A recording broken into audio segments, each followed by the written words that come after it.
Ela ficou grávida e sozinha. Então, ela mostrou algo no tribunal que ele nunca esperava.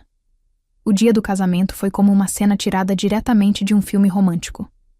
Sob um dossel de tecido branco macio e fios de luzes douradas, um casal estava de mãos dadas, trocando votos que levaram muitos às lágrimas. Ele olhou nos olhos dela com o que parecia adoração genuína, prometendo ficar ao seu lado na doença e na saúde, para mais rico ou mais pobre. Ela acreditou em cada palavra, seu coração cheio de esperança, sem saber que o homem de pé diante dela era habilidoso em falar lindamente, mas não tinha convicção para defender qualquer coisa que ele dissesse. Suas famílias aplaudiam, enquanto se beijavam, e a multidão aplaudia. Mas o que ninguém conseguia ver era que sua fundação já estava cheia de rachaduras, sutis no início, mas crescendo mais a cada dia.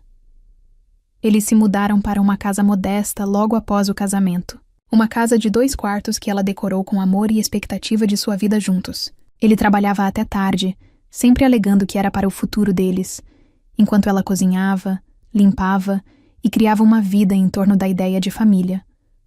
Conversas sobre crianças eram frequentes no começo. Ele disse que queria ser pai quando fizesse 30 anos. Ela sorriu com o pensamento, já imaginando meias minúsculas, um berço e canções de ninar na hora de dormir. Mas logo essas conversas se tornaram unilaterais. Ele se distanciou. Quando ela tocava no assunto, ele assentia vagamente e, então, mudava de assunto para esportes, trabalho ou seu telefone. O calor que ele antes irradiava esfriou, mas ela continuou acreditando que ele estava simplesmente cansado. Amor, afinal, era sobre paciência. O dia em que ela viu os dois desmaiar linhas no teste de gravidez, suas mãos tremiam, seus joelhos fraquejaram, e ela teve que se sentar no chão do banheiro, tomada pela emoção. Para ela, esse foi o momento mais feliz de sua vida. Confirmação de que seu sonho de ser mãe estava se realizando. Ela esperou ele voltar do trabalho naquela noite, incapaz de conter sua excitação. Ela ensaiou como contaria a ele, até preparou uma caixinha com uma chupeta e o teste dentro. Quando ele entrou pela porta, ela o cumprimentou com um sorriso caloroso e pediu para ele se sentar. Ele abriu a caixa, olhou fixamente por um momento e então soltou uma risada seca e sem humor. "Você está falando sério?" Ele disse, seu tom plano, quase acusador. Ela piscou, confusa. "Eu pensei que você ficaria feliz", ela disse, voz trêmula. Ele se levantou, andando de um lado para o outro na sala, evitando os olhos dela. "Você não podia esperar, podia? Você tinha que ir e estragar tudo." O coração dela caiu em ruínas. Ela tentou argumentar com ele, lembrando-o de suas conversas passadas sobre ter filhos, mas ele estava inacessível, retraído. Naquela noite, ele dormiu no sofá e saiu cedo na manhã seguinte. O que era para ser uma celebração se transformou em silêncio. Ela sentou sozinha na mesa da cozinha, olhando para o café da manhã intocado que ela tinha feito, tentando entender como o amor poderia se transformar nisso tão de repente. Nas próximas semanas, as coisas não melhoraram. Ele parou de voltar para casa algumas noites, sempre culpando o trabalho, mas ela encontrou um perfume desconhecido em sua camisa e mensagens, não lidas aparecendo em seu telefone, com nomes que ela não reconheceu.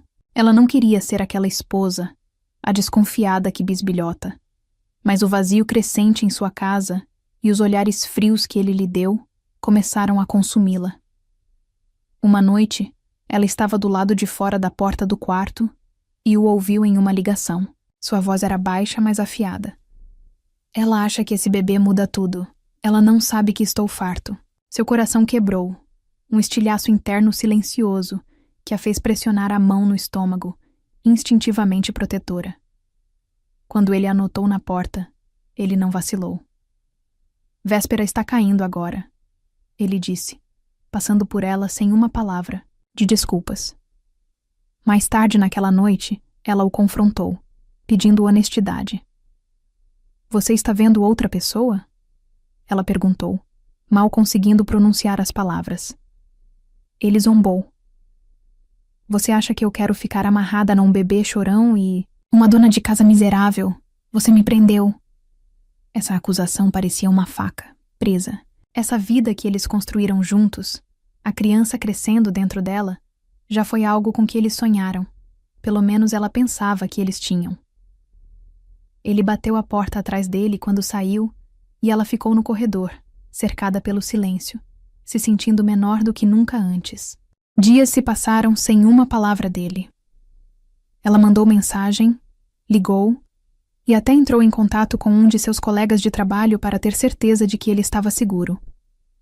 Eventualmente ele voltou, apenas para pegar roupas e murmurar que precisava de espaço.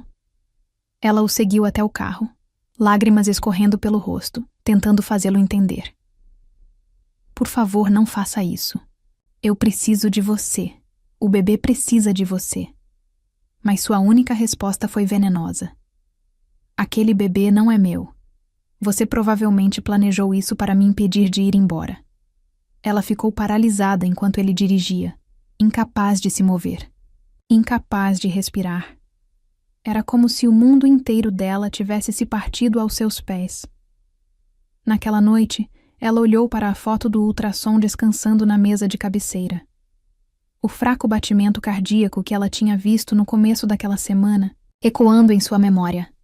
Como algo tão puro e tão lindo poderia ser visto como um fardo pelo homem que uma vez alegou amá-la. Ela não dormiu. Na manhã seguinte, ela ligou para seu obstetra e agendou uma consulta sozinha. A enfermeira sorriu gentilmente enquanto ajustava o gel em sua barriga, e quando o monitor mostrou o pequeno tremor de um batimento cardíaco, lágrimas rolaram por suas bochechas. Não de medo, mas de amor. Mesmo que ele escolhesse ir embora, ela não iria. Ela amaria essa criança o suficiente para os dois. Quando ela voltou para a casa daquele compromisso, o apartamento estava mais vazio do que antes. Metade do armário estava limpo. As gavetas que ele usava para guardar seus relógios e colônia estavam abertas e vazias. Um bilhete estava no balcão da cozinha, rabiscado às pressas. Não entre em contato comigo. Trate das coisas como quiser. Não havia assinatura, nem adeus, apenas uma ausência tão pesada que parecia um peso físico em seu peito. Ela se sentou no chão da sala, o mesmo lugar onde eles dançaram descalços depois do jantar, e deixou a tristeza a inundá-la. Ela não estava apenas de luto pelo homem. Ela estava de luto pela vida que eles planejaram, pelas promessas que eles fizeram e pelo futuro que desmoronou da noite para o dia. Sem emprego, nenhuma família por perto e nenhum parceiro em quem se apoiar, ela começou a sentir todo o peso do abandono. A geladeira estava quase vazia. O aluguel venceria em 2 semanas. Seu seguro cobria apenas parte de suas consultas pré-natais. Ainda assim, toda vez que ela tocava sua barriga, ela se lembrava pelo que estava lutando. Com mãos trêmulas, ela postou seu currículo online novamente, desta vez sob uma nova seção. Disposta a fazer trabalho remoto de meio período ou freelance. Ela enxugou os olhos, endireitou os ombros e disse a si mesma que essa criança seria criada no amor, mesmo que esse amor viesse de uma única pessoa. O que ela não sabia na época era que sua jornada estava apenas começando, e também sua força. Ela sempre acreditou que a verdadeira amizade se mostrava em tempos difíceis, mas assim que se espalhou a notícia de que ela estava grávida e, sozinha, as mensagens de texto pararam. Os amigos que uma vez a convidaram para jantares, cafés ou noites de cinema ficaram distantes, educadamente muito ocupados ou simplesmente nunca responderam. Até mesmo sua dama de honra do casamento enviou uma mensagem fria. Sinto muito pelo que aconteceu. Espero que as coisas funcionem. Eu simplesmente não posso tomar partido. Essa frase doeu. Não era sobre lados, era sobre aparecer. Mas quando realmente importava, ninguém apareceu. Ela começou a entender que sua vida social sempre esteve ligada a ele. Os convites, as comemorações, a atenção, tinham sido um reflexo de seu charme, não de seu valor. Sozinha, em seu silêncio, ela sentou-se por longas noites, com seus pés inchados, apoiados no sofá, rolando fotos antigas de amizades que antes pareciam permanentes. Seu telefone, antes cheio de conversas e risadas, agora parecia um lembrete de todos que escolheram conforto em vez de lealdade. Cada mensagem sem resposta esculpiu a lição mais profundamente. Algumas pessoas só te amam quando você é fácil de amar. Em sua próxima consulta pré-natal, a médica franziu a testa enquanto revisava o ultrassom. Você precisa reduzir seus níveis de estresse, ela disse gentilmente, e você precisa descansar. Trabalhando muito, se preocupando demais, muito, nada disso é bom para o bebê. As palavras caíram como um tiro de advertência. Mas como ela poderia descansar quando tudo dependia dela? As contas não pararam, o aviso de despejo colado na porta não desapareceu, e ainda assim seu corpo estava lhe dizendo para ir mais devagar, que a vida de seu filho agora estava na balança de suas decisões. Ela saiu da clínica naquele dia se sentindo sobrecarregada. Suas pernas doíam de andar, e seu peito apertou pela pressão de carregar muita coisa sozinha. Naquela noite, depois de um simples jantar de arroz e feijão, ela se sentou na beirada da cama e olhou para o teto. Ela nunca foi de rezar com frequência, mas naquele momento, ela sussurrou um apelo silencioso por força. Ela não pediu milagres, apenas força suficiente para carregá-la por mais um dia e para que seu bebê continuasse crescendo com segurança, apesar do caos girando ao redor deles dois. Pouco depois da meia-noite, uma batida forte ecoou pelo apartamento. Ela acordou assustada, coração disparado. Quando ela abriu a porta, um homem de rosto severo entregou a ela um grande envelope. Você foi servida, ele disse antes de ir embora, sem dizer mais nada. Dentro do envelope havia uma intimação. O ex-marido dela havia entrado com o pedido de divórcio, mas pior do que os papéis, era a alegação dentro. Ele negou a paternidade e a acusou de fraude com a intenção de obter ganho financeiro. Era humilhante ler como se o homem que uma vez sussurrou sonhos em seu ouvido, agora a pintasse como uma conspiradora. Lágrimas brotaram, mas desta vez ela não chorou. Ela sentou-se calmamente, deixando o silêncio pressionar contra ela. Ele não estava apenas tentando ir embora. Ele estava tentando apagar sua existência na vida da criança completamente. A traição queimou diferente agora. Não era apenas emocional, era legal, público e calculado. Ele queria descartar não, só ela, mas seu filho ainda não nascido, como se nenhum dos dois importasse. E pela primeira vez, desde que ele foi embora, algo dentro dela mudou. Ela parou de esperar por seu retorno.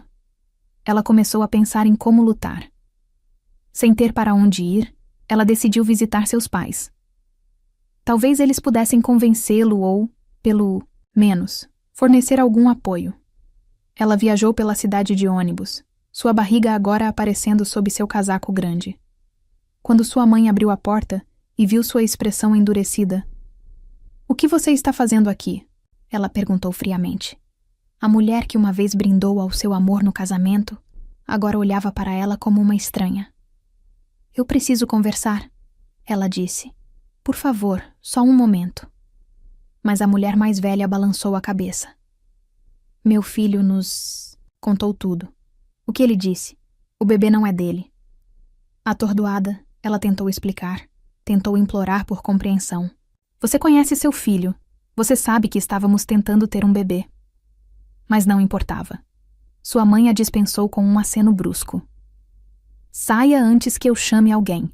Você não é mais bem-vinda aqui." A porta fechou com força na cara dela. Ela ficou na varanda, com os punhos cerrados e frios, lágrimas congeladas em suas bochechas. Qualquer esperança que ela tinha de apoio familiar tinha se despedaçado completamente. Ela estava realmente sozinha agora, mas com cada porta batendo na cara dela, algo dentro dela se tornou mais sólido. A dor estava se transformando em resolução.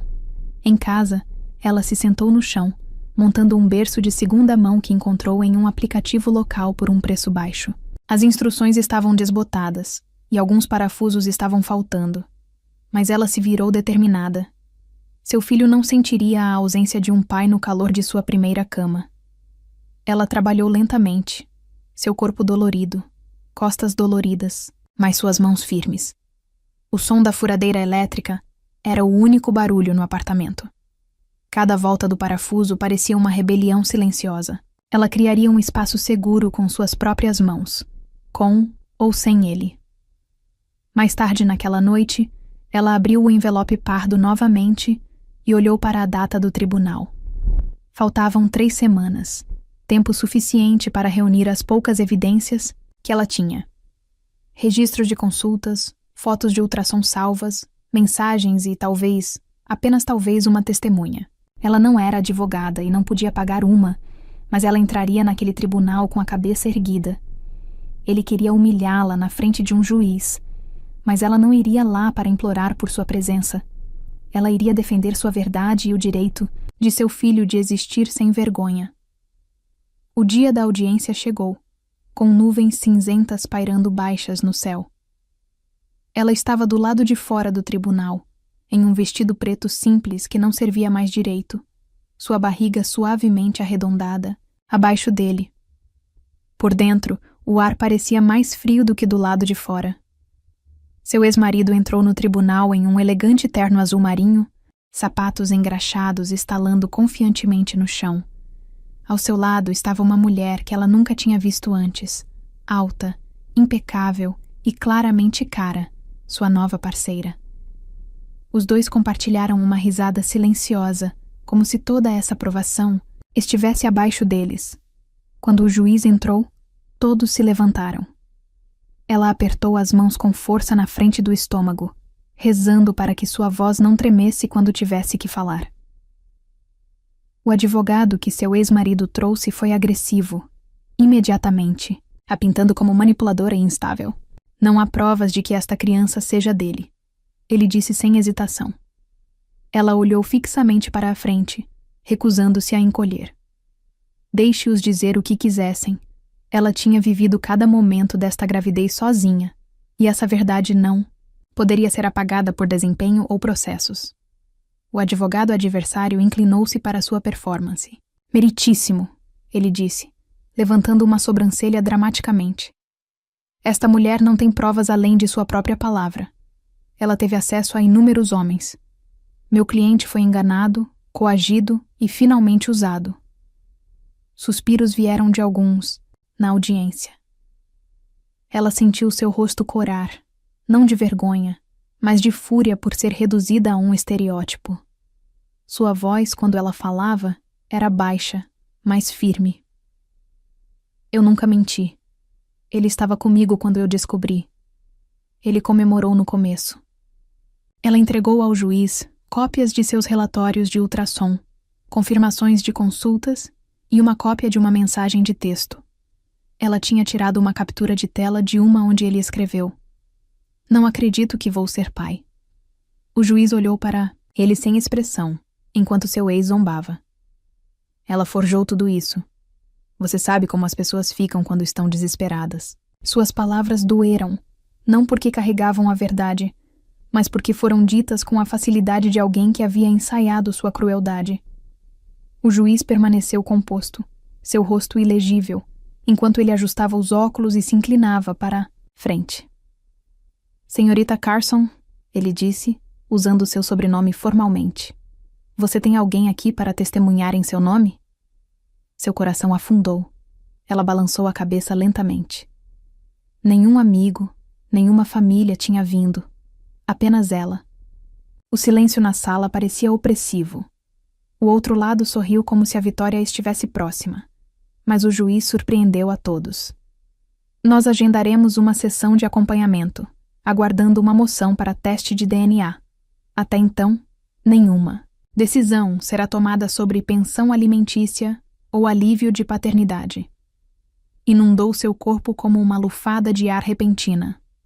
Ela não sabia se um tribunal sequer consideraria seu lado, muito menos proporia um teste. O advogado de seu ex se levantou rapidamente. Sua honra, isso atrasaria as coisas desnecessariamente. O juiz levantou a mão. O tribunal considera a mãe documentação convincente o suficiente para garantir um teste adequado. Não arriscamos com a identidade de uma criança. O rosto do ex dela se contraiu. Era a primeira vez que ela o via perder a compostura. E não seria a última. Ela saiu do tribunal lentamente, cada passo se sentindo mais pesada que o último. Do lado de fora, seu ex a confrontou no estacionamento. Sua voz caiu para um sibilo. Você está realmente prolongando isso. Eu segui em frente. Simplesmente desapareça. Ela olhou para ele, não sentindo nada. Nenhum medo, nenhum desejo. Apenas uma linha dura e calma entre eles. Você foi embora, mas você não reescreva o que aconteceu. Ela respondeu. A namorada dele bufou atrás dele. Vamos lá, ela é patética. As palavras ricochetearam nela, como papel jogado em pedra. Mais tarde, naquela noite, ela estava deitada na cama, repetindo a cena. Não os insultos, mas os olhos do juiz, a maneira como ele a observava, tentando decidir se ela estava dizendo a verdade. E naquele momento, ela percebeu que não se importava se seu ex acreditava nela ou não. O que importava era a verdade de seu bebê.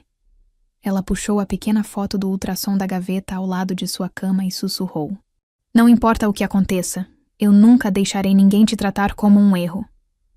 Essa promessa a estudou mais do que qualquer ordem judicial jamais poderia. No dia seguinte, ela abriu uma caixa velha escondida em seu armário, uma que ela não ousava olhar há meses. Dentro, havia bilhetes, fotos, pequenos símbolos de uma vida que agora parecia de outra pessoa. Entre eles, estava uma carta, uma que ele escreveu meses antes de ela engravidar.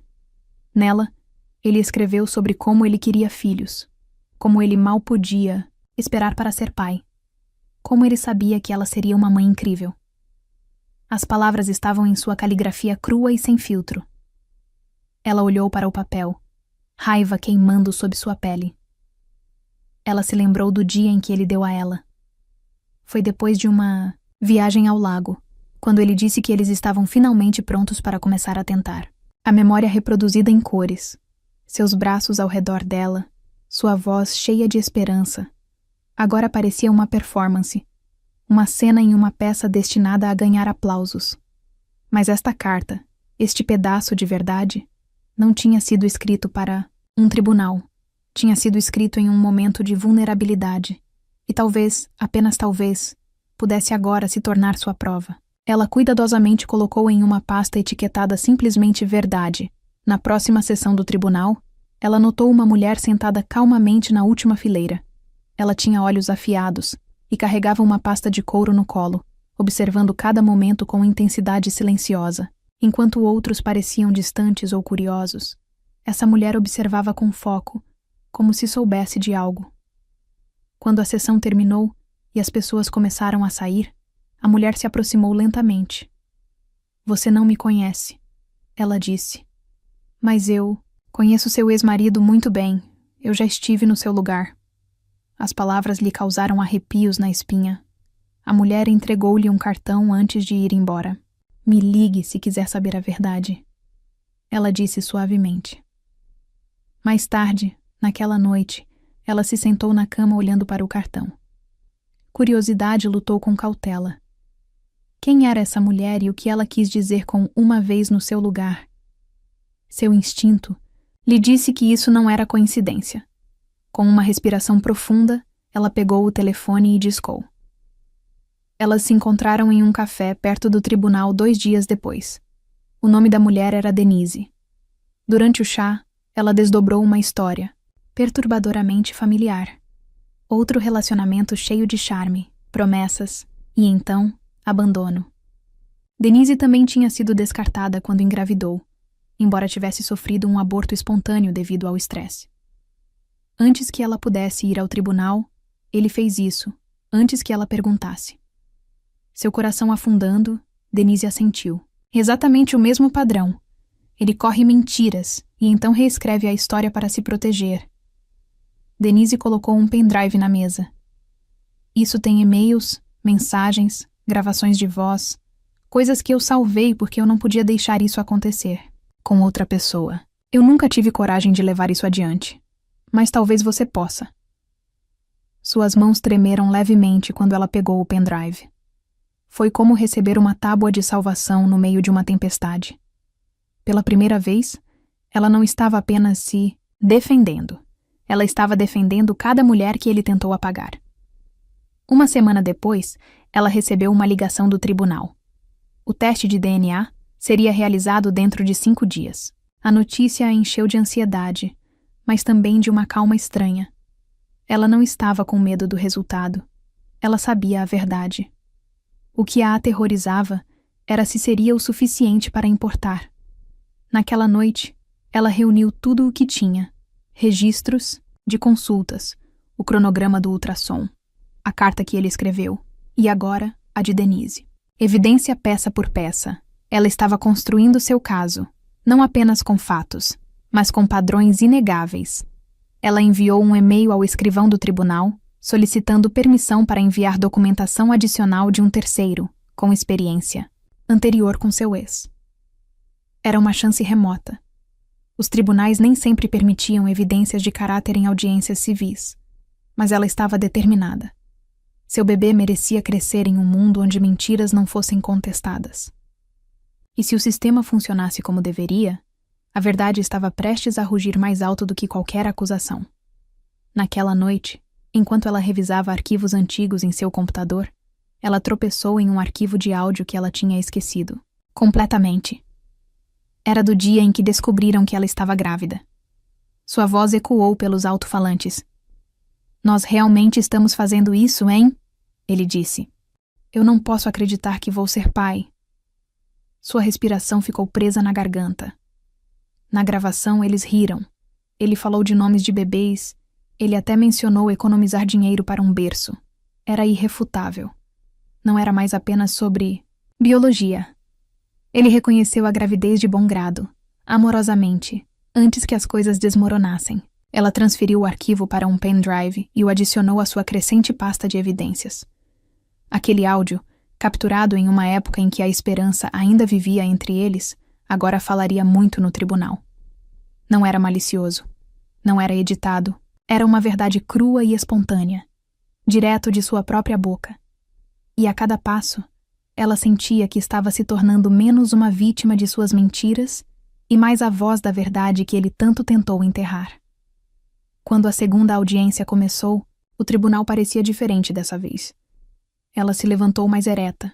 Seu arquivo de evidências repousava calmamente em suas mãos, enquanto seu ex parecia cada vez mais agitado. O juiz começou com os resultados do DNA. A paternidade foi confirmada. O Sr. Dalton é o pai biológico.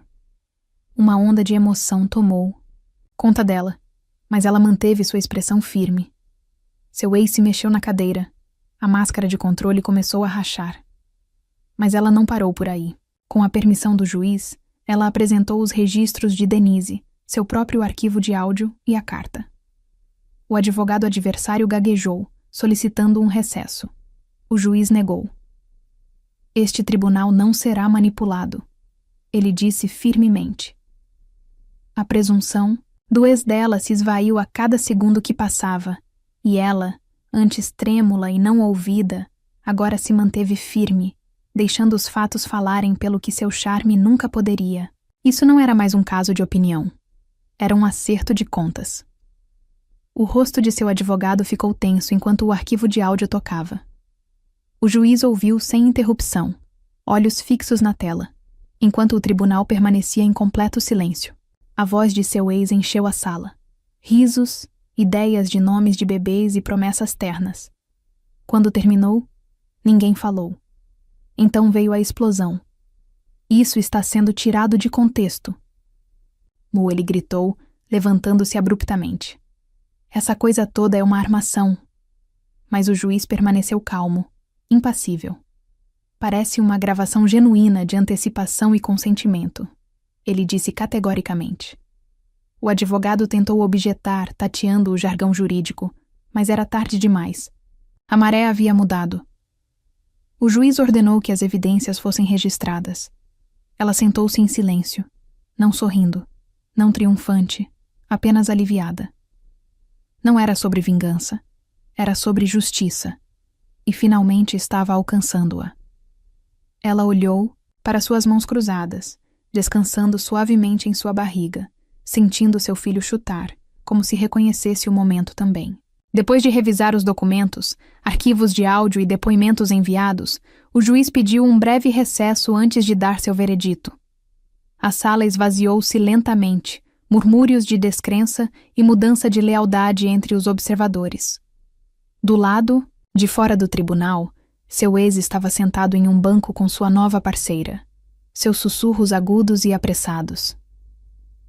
Ela permaneceu no corredor, encostada na parede fria, olhos fechados, respirando lentamente. O peso dos últimos meses pairava sobre os ombros dela, mas pela primeira vez, não a esmagaram mais.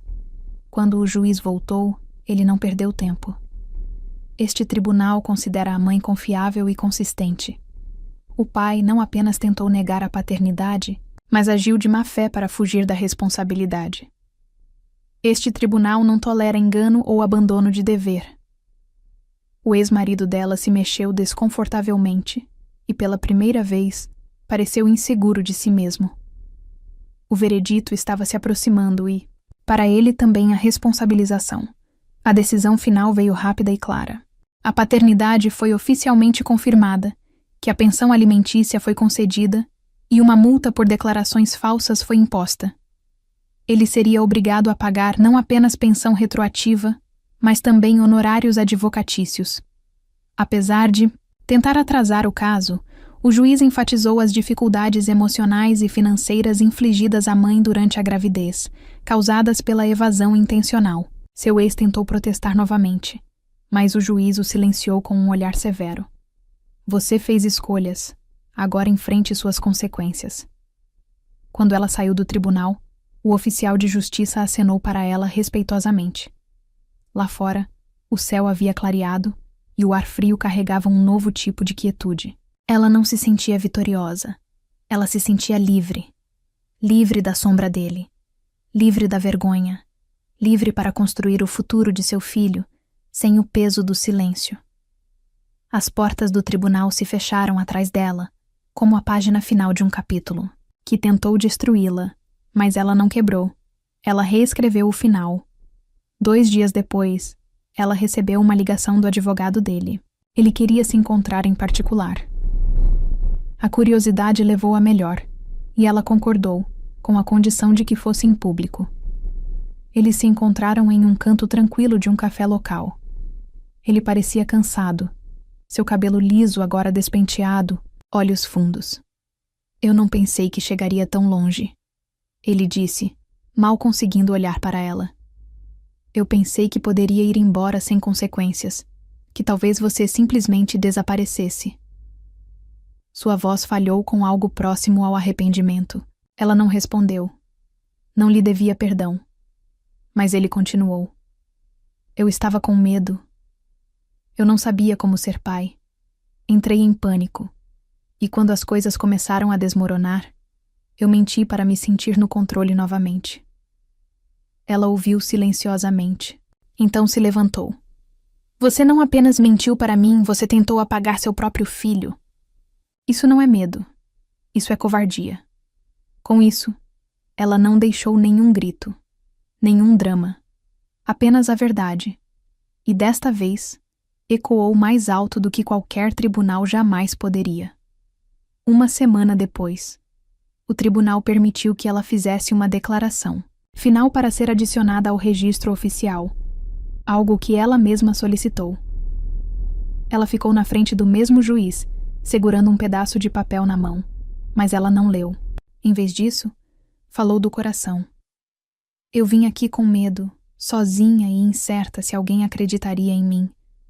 Mas eu aprendi que a verdade não precisa de performance. Ela só precisa de tempo e coragem. Sua voz não tremeu quando ela olhou para a foto do ultrassom de seu filho, colocada em sua bolsa, bem onde sempre ficava. Ela continuou. Eu não busco piedade. Eu nem mesmo busco um pedido de desculpas. Eu estou aqui não apenas como uma mulher que foi abandonada, mas como uma mãe que se recusou a ser silenciada. Por cada mulher assistindo, duvidando de seu valor por causa da crueldade de um homem, eu espero que ela encontre sua voz. Eu encontrei a minha aqui, neste lugar de julgamento, e agora eu vou embora, não quebrada. Mas a sala inteira estava quieta, até o juiz parecia comovido. A escrivã assentiu gentilmente enquanto descia, um momento de dignidade silenciosa esculpido na história. No dia em que os documentos finais chegaram, ela se sentou em sua pequena mesa de cozinha, o envelope fechado, diante dela. O som de sua respiração encheu a sala silenciosa, interrompido apenas pelo tic-tac suave do relógio de parede. Quando ela finalmente quebrou o selo, o peso de meses foi levantado em um movimento rápido. Estava tudo lá. Reconhecimento legal, apoio financeiro, reconhecimento da paternidade da criança e a condenação oficial do tribunal por seu engano.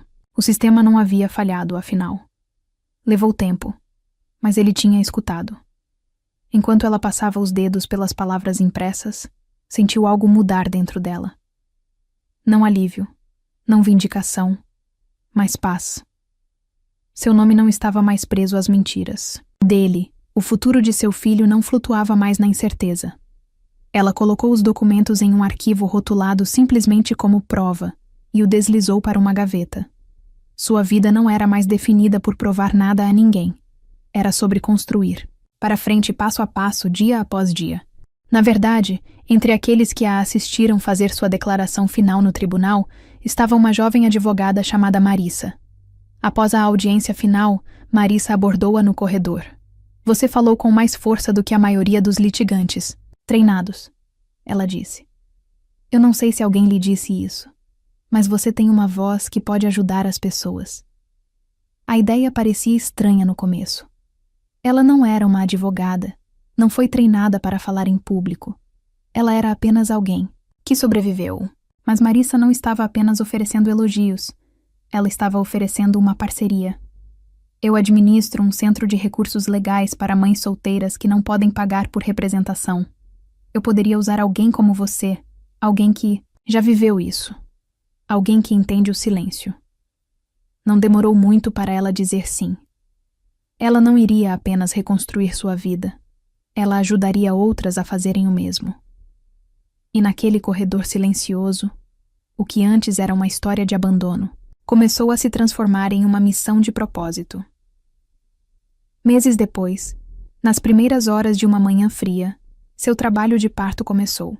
O quarto do hospital estava quieto, a cidade ainda dormindo além da janela. Não havia ninguém segurando sua mão, nenhum parceiro andando de um lado para o outro no corredor. Mas ela não se sentia sozinha.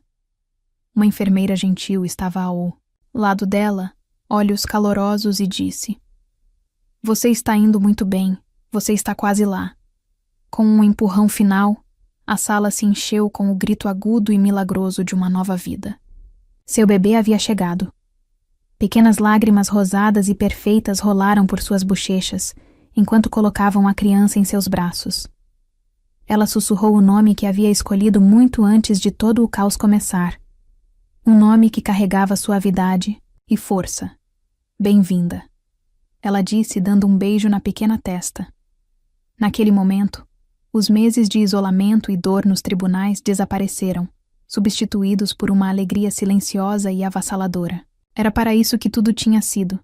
Cada noite sem dormir, cada chamada não atendida, cada passo à frente através do medo.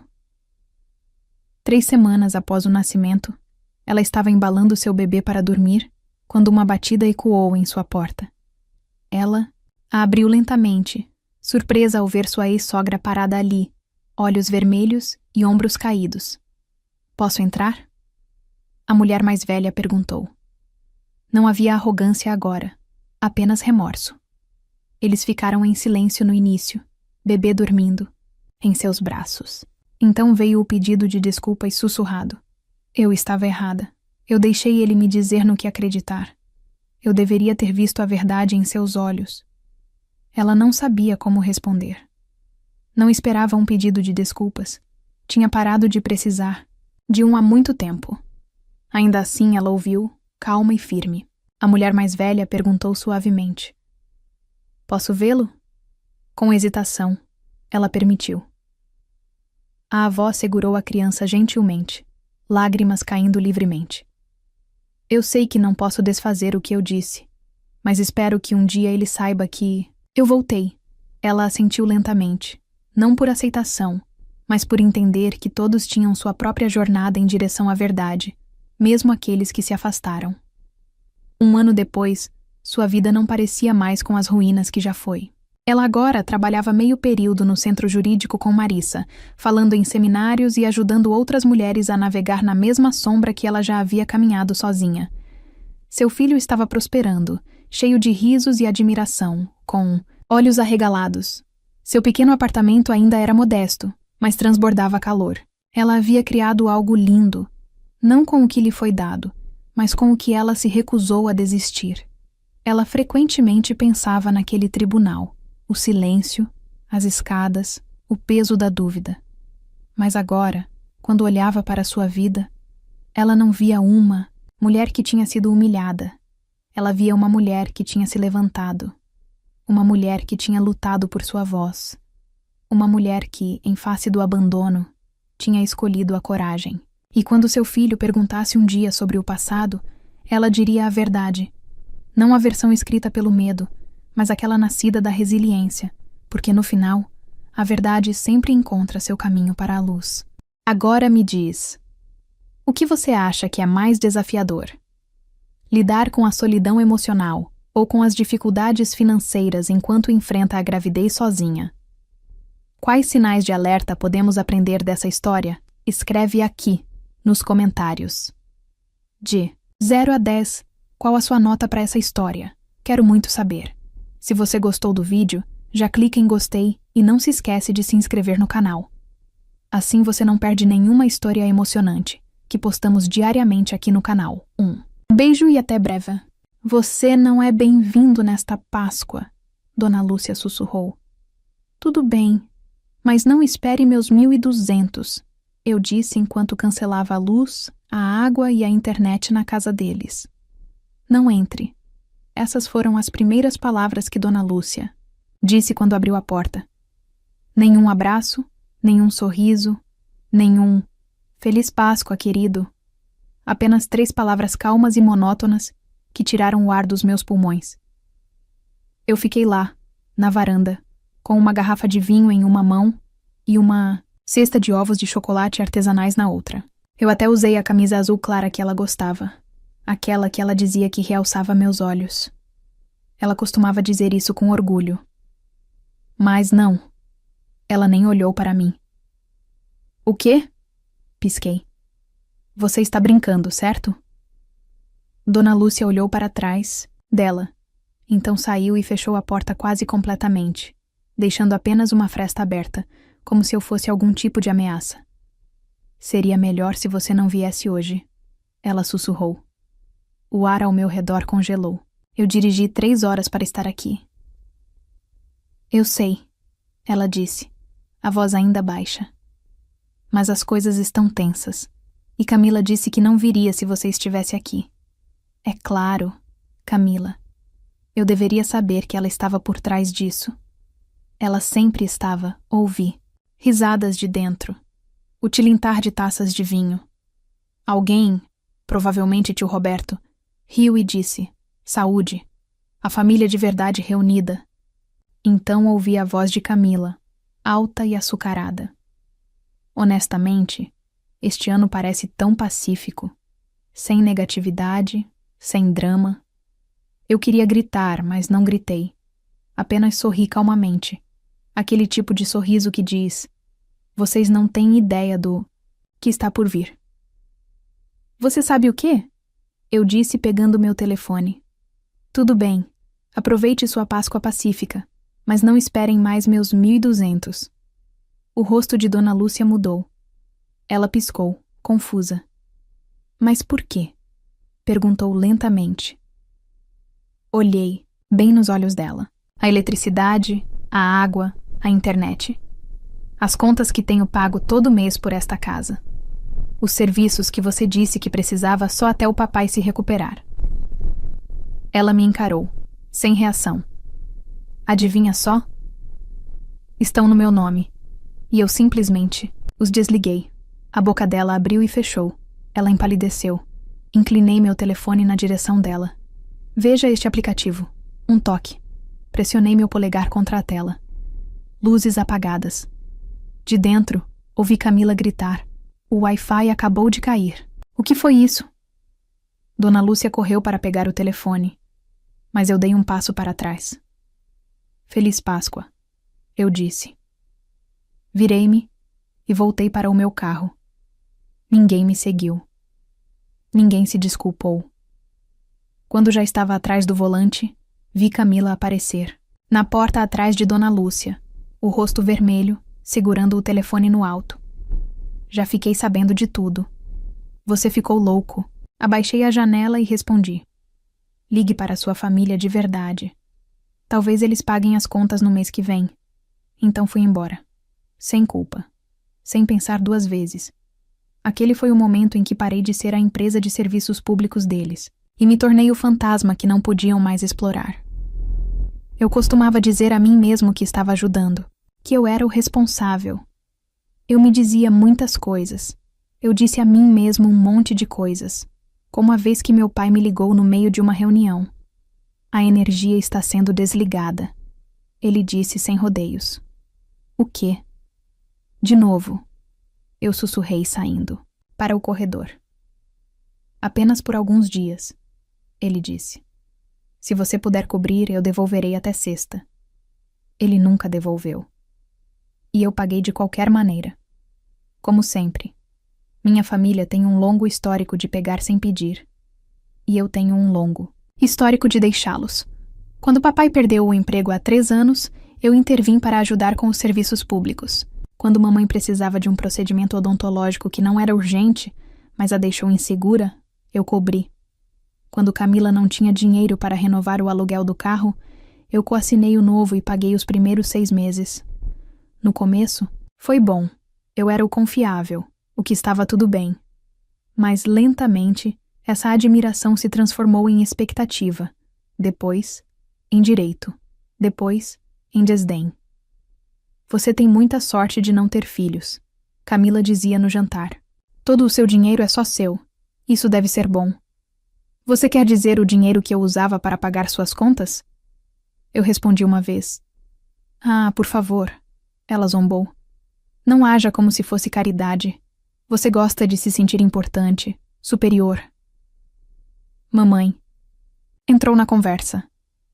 Ela não quis dizer isso assim. Não, eu quis dizer exatamente isso, Camila disse, sorrindo. Você acha que deveríamos nos curvar só porque você paga algumas contas? Algumas contas? Vamos falar sobre algumas contas. Água, 150 por mês. Eletricidade, 220 por mês. Internet, 100 por mês.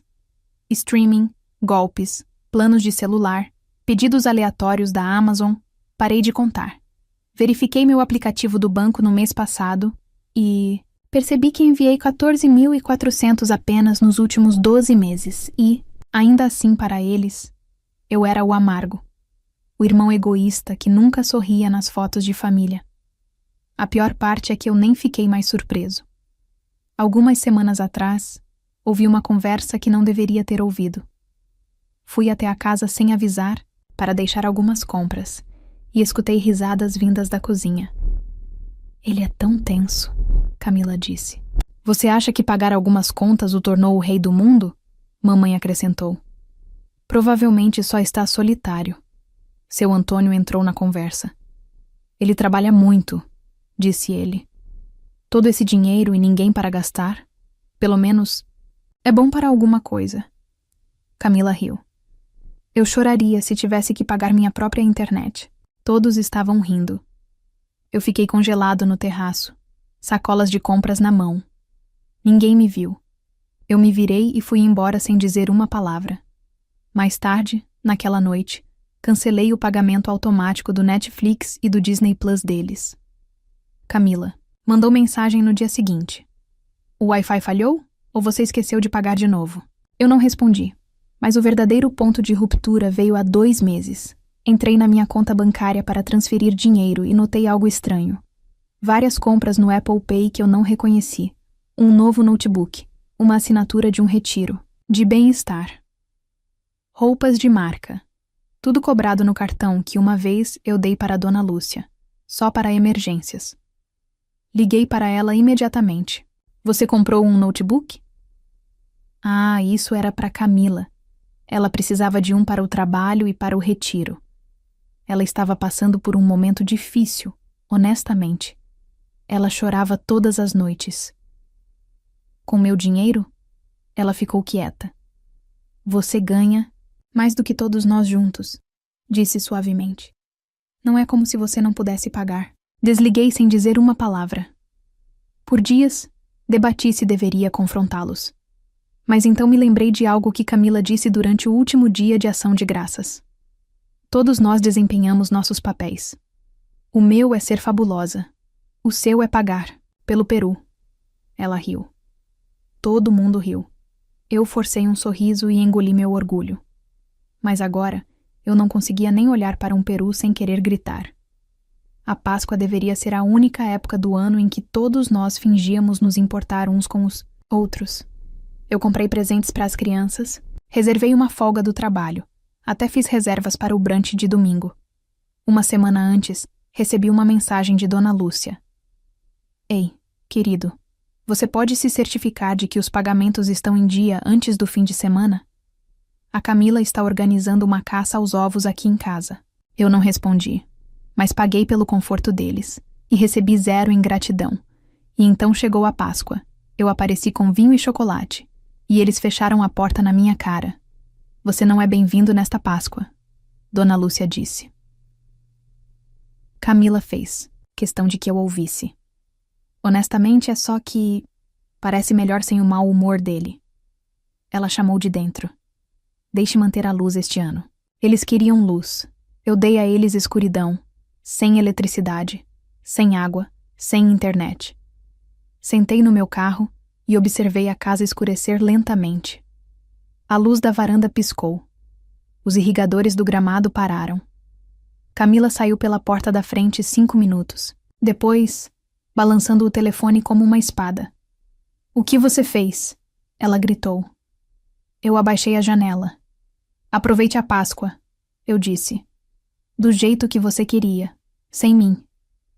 E fui embora. Finalmente entendendo que às vezes a única maneira de curar é cortar o cordão umbilical. Eu nem cheguei em casa antes das ligações começarem. Primeiro mamãe, depois papai, depois Camila. De novo. E de novo. Meu telefone vibrou tão forte que quase escorregou do assento. Eu ignorei todos, até que uma mensagem de papa me fez rir alto. Você está sendo dramático. Volte e conserte isso. Consertar. Isso. Você quer dizer sua água? Sua internet?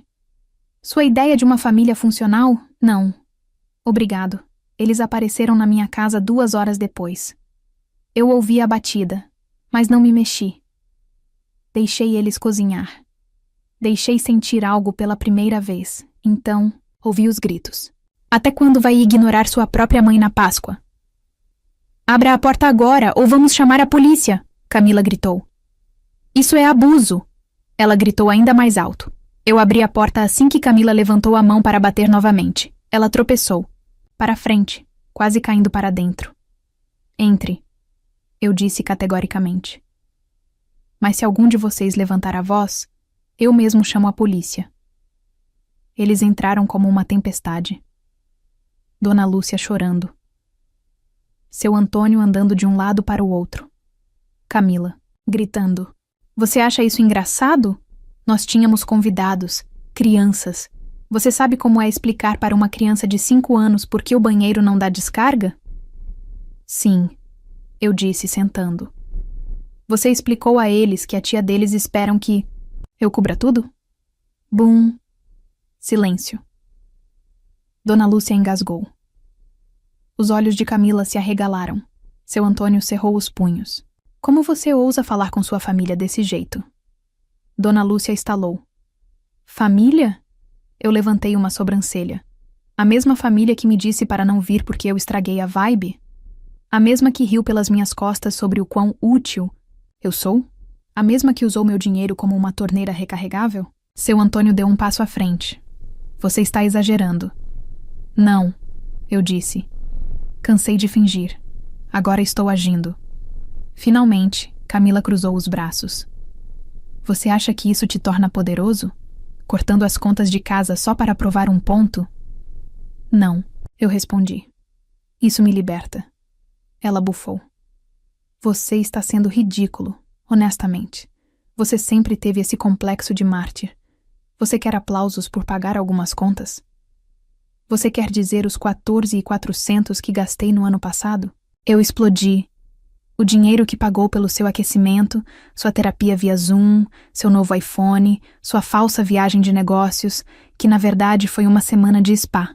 O rosto dela ficou branco. Você mexeu nas minhas coisas. Você usou meu cartão de crédito para a passagem de avião.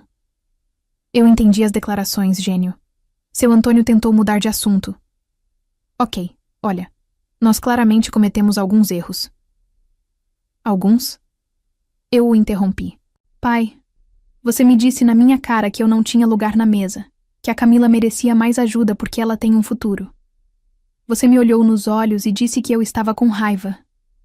Ele disse baixinho. Não. Eu disse que você foi honesto. Pela primeira vez, Dona Lúcia estendeu a mão. Querido, por favor, somos uma família. Podemos apenas esquecer tudo e desfazer o que você fez? Não, eu disse friamente. Porque você não me excluiu nesta Páscoa. Você me excluiu anos atrás. Você estava bem pegando o que precisava. Mas no segundo em que eu disse não, eu sou o vilão. Camila estava tremendo. Agora, ela passou de fúria com o rosto vermelho, para a raiva silenciosa. Ela disse entre dentes. Você acha que nos cortar fará você se sentir melhor? Você está sozinho. Bom, eu disse. Sozinho é melhor do que ficar seco de sangue por pessoas que sorriem quando eu entro e cuspem no meu nome quando eu saio. Silêncio. Um silêncio elétrico pesado que envolveu a sala inteira em estática. Então eu me levantei. Aqui está o que vai acontecer, eu disse calmamente. Você encontrará outra maneira de pagar as contas. Você transferirá o aluguel do carro do meu nome em 30 dias. Você vai parar de usar meu Netflix, meu Spotify e meu Amazon Prime. Se você não fizer isso, eu vou bloquear tudo permanentemente. Você não faria. Papai começou a me tentar. Eu disse, e mãe, se você tentar me culpar novamente, eu bloqueio tudo agora mesmo. Dona Lúcia começou a chorar. Seu Antônio olhou para baixo. Camila saiu furiosa pela porta, batendo-a com tanta força que uma moldura de foto tombou para o lado. E eu não me importei. Eu não segui, não expliquei, não consertei nada. Pela primeira vez na minha vida, eu não tentei melhorar. Fechei a porta, tranquei-a atrás deles e exalei. A guerra tinha acabado. E eu finalmente venci. O silêncio depois foi irreal. Sem ligações, sem mensagens, sem batidas repentinas na porta. Era como se eles tivessem decidido coletivamente que eu não existia. E sabe o que foi incrível? Pela primeira vez em anos, eu acordei sem aquela pressão no peito, aquela que sussurra: o que eles vão precisar de você hoje? Chega de escanear meu aplicativo do banco para verificar se eu tinha o suficiente para cobrir a última emergência. Chega de chats em grupo falsos, onde eles mandavam memes uns para os outros e deixavam minhas mensagens de lado. Chega de feriados, cheios de culpa, onde eu comprava presentes para todos e ganhava meias em troca. Eu estava livre. E o silêncio era lindo. Comecei a dormir melhor, comer melhor, viver melhor. Comprei um violão barato de segunda mão e comecei a aprender sozinho. Me reconectei com amigos da faculdade que não via há anos. Me inscrevi para uma aula de fotografia só porque eu sempre quis, mas nunca tive tempo, energia ou espaço para resistir. Por uma vez, cada pecado que eu cometi foi para mim. Meu aluguel, minhas compras, meu futuro. Parecia egoísta. Então parecia justo. Então parecia certo. Cerca de uma semana depois, Camila postou um longo discurso no Instagram. Fundo preto. Texto branco. Drama clássico, passivo-agressivo. Despejo. Algumas pessoas vão te deixar quando você mais precisa. Mas Deus vê tudo, e o karma é real. Eu não respondi, mas tirei uma captura de tela para rir. Alguns dias depois, seu Antônio ligou. Fiquei olhando para a tela, tocando 5 vezes. Depois para o correio de voz. Ei, sua mãe está chateada. Camila está falando sobre vender o carro dela. Não sei por que você está fazendo isso, mas já foi longe demais. Somos uma família, ligue para nós. Não liguei. Em vez disso, enviei um e-mail para Camila. O prazo de entrega dos formulários de transferência de Jimmy é de 14 dias. Assunto: de nada. Então veio a verdadeira surpresa. Mariana, a esposa do meu primo, entrou em contato do nada. Ela estava na reunião de Páscoa, quando tudo explodiu. Parada em silêncio no fundo, enquanto Camila xingava e Dona Lúcia a agarrava. Suas pérolas como se eu tivesse assassinado alguém. Ela me mandou uma mensagem tarde da noite. Eu sei que isso pode ser estranho, mas eu só queria dizer obrigado. Eu nunca vi ninguém nesta família se defender assim. Honestamente, isso me fez perceber muito sobre como eles tratam as pessoas. Você não merecia isso. Espero que você esteja bem. Eu apenas olhei para a mensagem por um tempo. Alguém viu. Alguém finalmente me viu. Eu escrevi de volta. Estou melhor do que bem. Pela primeira vez em muito tempo. Mas é claro, a paz nunca dura para sempre na minha família. 2 semanas depois, cheguei em casa e encontrei uma fita adesiva na porta do meu apartamento, sem endereço de retorno. Dentro, havia um bilhete escrito à mão pela Dona Lúcia. A primeira linha: nós te criamos melhor do que isso. A última: você sempre será nosso, filho, mesmo que tenha esquecido o que isso significa. Dobrei ao meio, joguei no lixo e saí para comer tacos. Porque aqui está a coisa. Eles nunca entenderão. Eu não esqueci o que significa família. Eles que nunca souberam. Eles achavam que amor era controle. Que dinheiro era igual a obediência. Que silêncio é acordo. Que sacrificar-se era prova de lealdade. Mas eu finalmente sabia melhor. Agora, eu entro no meu próprio apartamento e está quieto. Não porque eu não seja desejado, mas porque eu quero o silêncio. Eu acendo uma vela, coloco uma música, sento perto da janela e respiro. Ninguém está esperando eu falhar. Ninguém está pedindo uma transferência bancária, e pela primeira vez, eu não me sinto como um plano B na vida de outra pessoa. Eu me sinto como o personagem principal na minha. Você sabe o que é selvagem? O mundo não acabou no dia em que eu disse à minha família que estava acabado. O céu não se abriu, nenhum trovão, nem relâmpago ousado de arrependimento. Apenas silêncio e liberdade. E para alguém como eu, alguém que viveu a vida inteira desempenhando o papel de bom filho, esse silêncio era tudo. Não era vazio, era pacífico. Não era solitário, era quieto. O tipo de silêncio que abre espaço para sua própria voz voltar. Porque por anos eu não conseguia nem ouvir a minha. Mas eu acordava e imediatamente começava a calcular quem eu precisava salvar naquele dia. Dona Lúcia precisava de 300 para um pagamento atrasado de cartão. A conta de Camila foi congelada e ela tinha um show que ela não podia perder. O material de construção de casa de papai que ele precisava para terminar o serviço. Toda vez que eu dissesse sim, eu encolhia um pouco. Eles não perguntavam. Eles esperavam. Eles não achavam. Eles estavam brincando. Eles não me viram. Eles me usaram e eu os deixei, porque eu pensei que era assim que o amor deveria ser. Sufocante. Eu pensei que ser necessário era o mesmo que ser desejado. Mas não ser usado não é a mesma coisa que ser amado. Foi preciso uma porta batendo e uma linha de energia desconectada para finalmente entender que, depois da Páscoa, as mensagens pararam. Não mais ameaças. Chega de por favor. Chega de bombas de culpa com laços no topo. É como se eu tivesse morrido e eles fossem educados demais para dizer isso. Mas aquela fase fantasma me deu a visão mais clara da minha própria vida que já tive. Comecei a me fazer perguntas que ninguém nunca me deixou fazer antes. O que eu quero? Quem sou eu fora deles? O que acontece se eu parar de ser a tábua de salvação deles? E você sabe o que eu encontrei? Espaço para respirar. Alegria. Aprendi a cozinhar para mim refeições de verdade, não apenas cereais e vergonha. Entrei para uma turma local aos sábados. Comecei a escrever contos, poesia. Caramba, até isso acontece. Há uma pessoa inteira sob a culpa. Então, uma noite, algumas semanas após a libertação total, encontrei alguém em uma livraria.